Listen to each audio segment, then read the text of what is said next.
busy for us all. Oh, I bet. Yes, for us all. Yeah. You all framed up, Eddie? Anytime. Okay. Well, thanks for talking to me. I saw your post on X. You're obviously very concerned about the action the president authorized against Iran. And you say it's not consistent with the MAGA agenda. Why? Well, I got elected on the exact same campaign promises that President Trump got elected on. We promised no more foreign wars, no more regime change. We promised an America First agenda where we're solving Americans' problems and trying to claw our way out of this $37 trillion debt. You know, most Americans right now, they care about maybe next weekend's concert, a vacation they plan for the summer. I know my kids' generation, who are 22, 25, and 27, this is a generation who it looks very bleak for the future. They can't afford houses. They can't afford insurance. They can't find good paying jobs. They can't afford to buy a car. And groceries cost too much money. Going out to eat costs too much money. And this is a situation that has me most concerned. And that's where my focus lies. But that's also the same focus of President Trump, and that's what we promised. My district voted for me on those promises. They also voted for President Trump on those promises. And I've been very vocal. We don't belong in foreign wars. This is not our war, and it's perfectly okay for me to say that. And I've also stated this. It's okay to have our own opinions. It's okay to disagree on policy. That's what Americans do, and that's what Republicans do. The president said he would not get engaged in foreign wars. He said he would end foreign wars when he was campaigning. Was this move, did it break his campaign promise? I don't think so.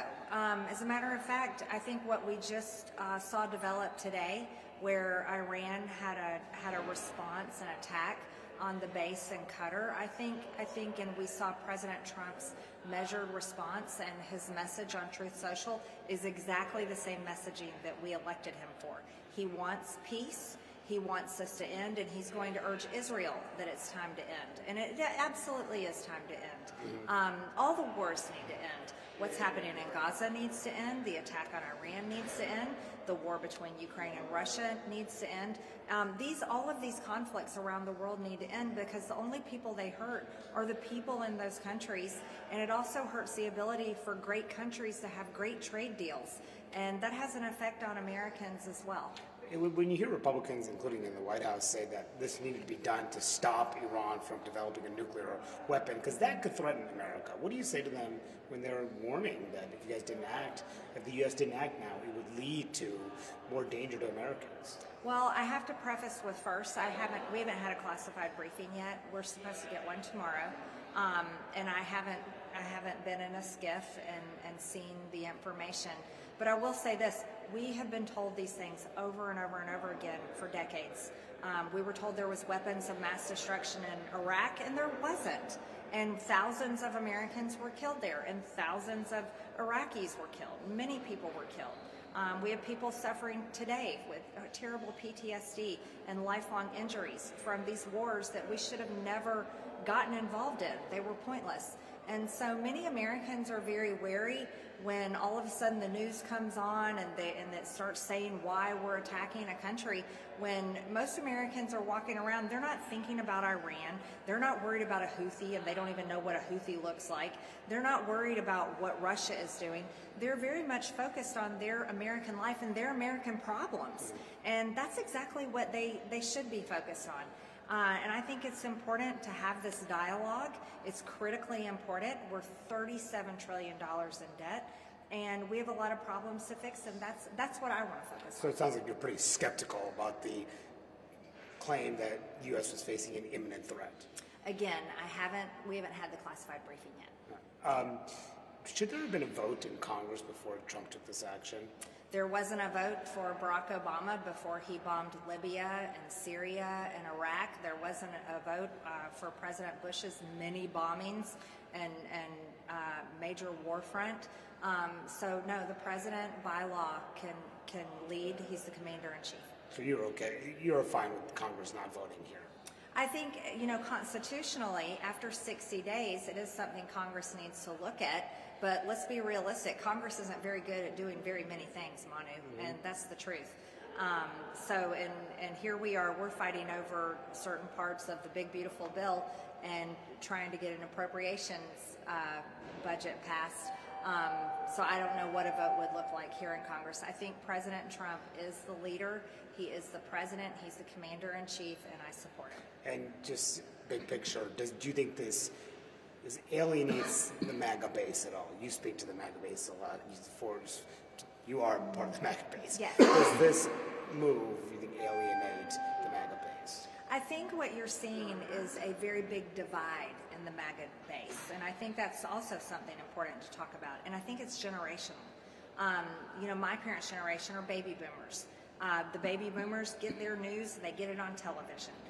My generation, I'm Generation X, and millennials, and my kids' generation in their 20s, they get their news mostly on the internet, from blogs, videos, and so forth. They also do a lot of research. They're skeptical, I'm skeptical too, of just believing whatever I see on television.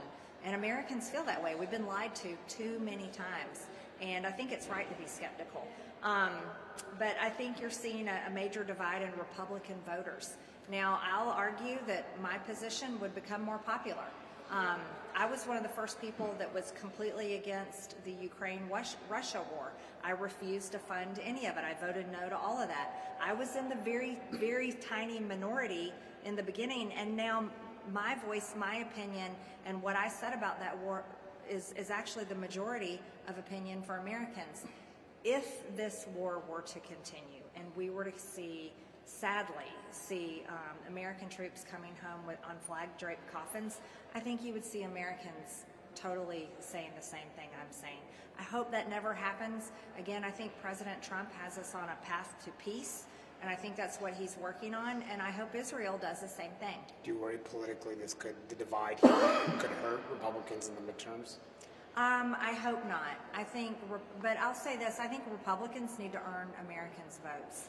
I have no problem being critical of Republicans, and I don't think we're earning our votes in the midterm, and that's on Congress. We need to be passing executive orders. We need to be cutting the spending, and we need to pass the president's agenda. And I think that way we can win the midterms. This is the first time I've really heard you be critical of President Trump. I'm not being critical of President Trump. Manu, you've heard me say over and over again as we've talked now, and as Alex videoing with his camera, I've said over and over, I support the president. So any narrative against me would be a lie, and that would be a smear against me, and it would be wrong to say that. What I have said is I can disagree with the president. Currently in his administration, he's got plenty of people that have disagreed with him in the past. He's got Tulsi Gabbard. She ran against him for president in 2020. She's got RFK. He's got RFK. He ran against him in 2024. And there's many former Democrats that are supporters and donors.